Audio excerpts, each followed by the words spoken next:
अच्छा, आप बताओ कि आपके साथ कितनी बार ऐसा हुआ है कि आप ब्रेकआउट पर ट्रेड में एंट्री करते हैं और थोड़ा-सा प्रॉफिट देखने के बाद प्राइस रिवर्स होकर स्टॉप लॉस हिट करके नीचे चली आती है? ऐसा नहीं है कि ये सिर्फ आपके साथ होता है। जब मैं भी ट्रेड करता हूं तो मेरे साथ भी ऐसा बहुत बार होता है। चिंता करने की कोई बात नहीं है। आज के वीडियो में हम एक ऐसी ब्रेकआउट स्ट्रेटजी डिस्कस करने वाले हैं जहां आप ज्यादातर समय फेक ब्रेकआउट को पहचान सकोगे और ऐसे ट्रेड में एंटर करने से बचोगे।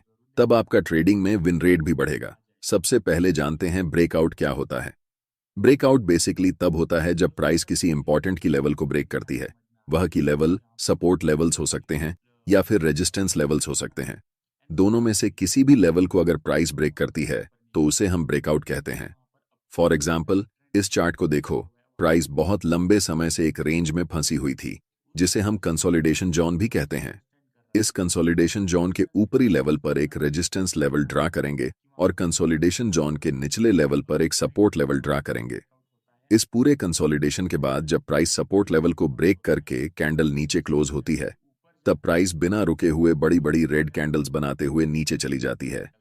बट सवाल यह है कि हम कैसे इस तरह के सेटअप्स को ढूंढ सकते हैं जहां सबसे ज्यादा चांस हो कि प्राइस असल में यहां से ब्रेकआउट करके रैली करने वाली है। आप में से बहुत सारे लोग को लगता है कि ब्रेकआउट ट्रेडिंग तो हम चार्ट पैटर्न को देखकर कर लेंगे, लेकिन इसमें नया क्या है?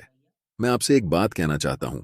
जब आप चार्ट पैटर्न को पढ़ते हैं, चाहे वे आप किताब में पढ़ रहे हों या किसी के वीडियो लेक्चर देख रहे हों, आपको सिर्फ बता दिया जाता है कि ये फॉलिंग वेज है, ये बुलिश रेक्टेंगल है, ये बियरिश रेक्टेंगल है, या फिर ये राइजिंग वेज है, फ्लैग पैटर्न है, बियरिश पेनेंट है। आपको ऐसे पैटर्न्स के नाम और कहां पर एंट्री करनी है, कहां पर एग्जिट करनी है और टारगेट बता दिया जाता है। लेकिन क्या वाकई में ऐसे ही पैटर्न्स चार्ट पर बनते हैं? इसका जवाब है नहीं। यह सारे चार्ट पैटर्न्स थियोरेटिकल हैं आपको समझाने के लिए। लेकिन जब आप चार्ट पर इन पैटर्न्स को ट्रेड करेंगे तो आपको परफेक्ट पैटर्न्स चार्ट पर नहीं दिखेंगे। फॉर एग्जाम्पल, ये टाटा मोटर का 1 डे टाइम फ्रेम में चार्ट है। आप देख सकते हैं कि यहां पर किस तरह से चार्ट पैटर्न्स बने हुए हैं। और अगर आप ऐसे चार्ट पैटर्न्स को चार्ट्स पर देखोगे तो आपको लगेगा ही नहीं कि यह वही चार्ट पैटर्न है। किसी चार्ट पैटर्न का नाम याद रखने से और उसे ट्रेड करने से आपको प्रॉफिट नहीं होगा। सबसे पहले आपको ब्रेकआउट ट्रेडिंग के कॉन्सेप्ट को जानना होगा। मैं आपको बताना चाहता हूं कि मैंने कभी भी चार्ट पैटर्न्स को रिमेंबर करने की कोशिश नहीं की है। ऐसा इसलिए क्योंकि मुझे शुरुआती दौर में ही ब्रेकआउट ट्रेडिंग कॉन्सेप्ट के पीछे की साइकोलॉजी और रीजन पता थे। अगर आपको भी वह पता चल जाए तो आपको चार्ट्स पर परफेक्ट चार्ट पैटर्न्स ढूंढने की जरूरत नहीं पड़ेगी। सिंपल सा कॉन्सेप्ट है कि ब्रेकआउट होने से पहले मार्केट कंसोलिडेशन फेज में होना चाहिए और जितना ज्यादा कंसोलिडेशन होगा उतना ज्यादा पावरफुल ब्रेकआउट होगा। बस यही सिंपल सा फंडा है और यही कारण है कि मैं मार्केट में प्रॉफिट बनाता हूं और ज्यादातर ट्रेडर्स जो चार्ट पैटर्न्स को ट्रेड करते हैं लॉस करते हैं। इसीलिए चार्ट पैटर्न को याद मत करो। उसके बदले में जब भी आप चार्ट्स को एनालाइज करते समय प्राइस की कंसोलिडेशन देखो तो उस कंसोलिडेशन जोन के ऊपर और नीचे की लेवल्स को ड्रा करो। फॉर एग्जाम्पल, यहां पर प्राइस अब ट्रेंड में है तो यहां पर हम हायर लो और हायर हाई पॉइंट्स पर लाइंस को ड्रा करेंगे और तब आपको ब्रेकआउट को ट्रेड करना है। अब लाइंस ड्रा करने के बाद आपके मन में एक सवाल आएगा कि अब प्राइस यहां से ऊपर की तरफ ब्रेकआउट करने वाली है या फिर नीचे की तरफ ब्रेकआउट करने वाली है।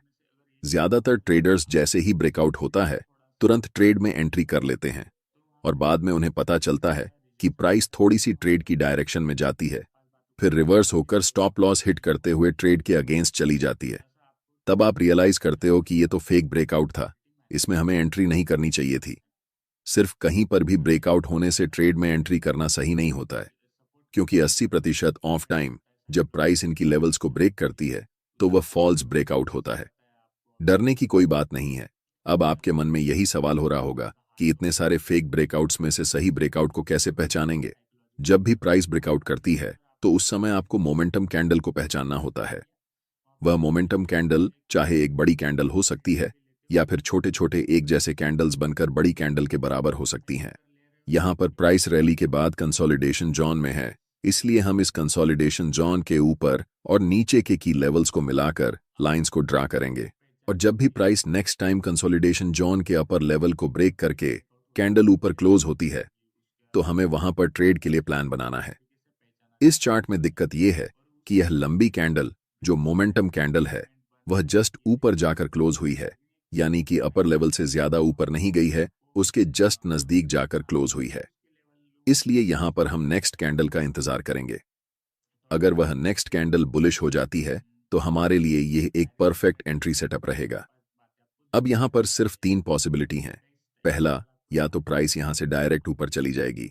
दूसरा, प्राइस यहां से फिर रीटेस्ट करने के लिए इस लेवल पर आएगी और तब ऊपर की तरफ रैली करेगी।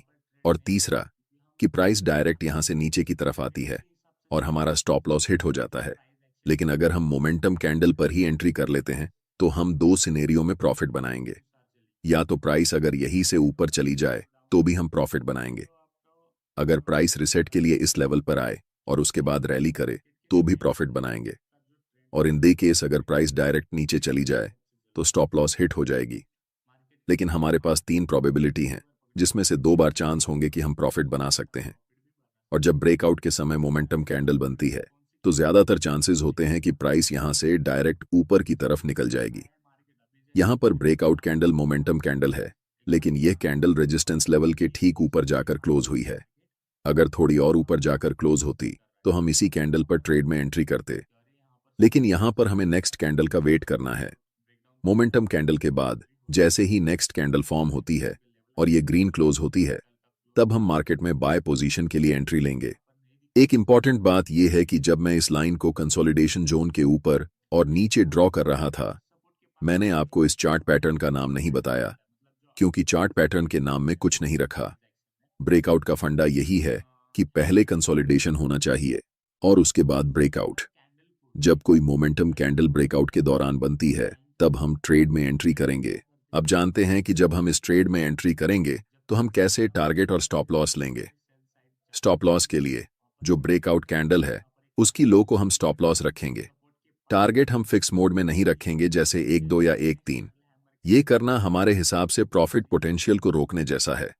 इसलिए हम यहां 9 EMI का इस्तेमाल करेंगे, जिससे हम लंबे ट्रेड को राइड करके सिंगल ट्रेड में बढ़ा प्रॉफिट कमा सकें। जैसे ही प्राइस 1 से 2 का टारगेट अचीव हो जाए तो हम स्टॉप लॉस को एंट्री पॉइंट पर लेकर आएंगे, जिससे हमारा रिस्क 0 हो जाएगा और हम ट्रेड को राइड करके प्रॉफिट को एंजॉय करेंगे। और यहां पर हमें देखने को मिल रहा है कि प्राइस 9 EMI के नीचे कैंडल क्लोज कर चुकी है, इसलिए हम यहां से ट्रेड से एग्जिट हो जाएंगे। अगर मैं इस ट्रेड में रिटेस्ट का इंतजार करता तो ये ट्रेड मिस हो जाता। बहुत से ट्रेडर्स रिटेस्ट का इंतजार करते हैं, जो कि मेरे हिसाब से एक लॉस का सौदा है, क्योंकि ज्यादातर टाइम जब मोमेंटम कैंडल ब्रेकआउट करती है तो प्राइस रिटेस्ट के लिए वापस नहीं आती। ऐसे ट्रेड में हमें बड़े बड़े प्रॉफिट देखने को मिलते हैं। इसी कारण आप इंतजार करते रह जाते हैं और प्राइस टारगेट देकर निकल जाता है। ये वीडियो आपको कैसा लगा हमें कमेंट बॉक्स में जरूर बताएं। अगली वीडियो आप किस टॉपिक पर चाहते हैं यह भी बताएं। जिस टॉपिक पर ज्यादा कमेंट होंगे हम उस पर वीडियो बनाएंगे।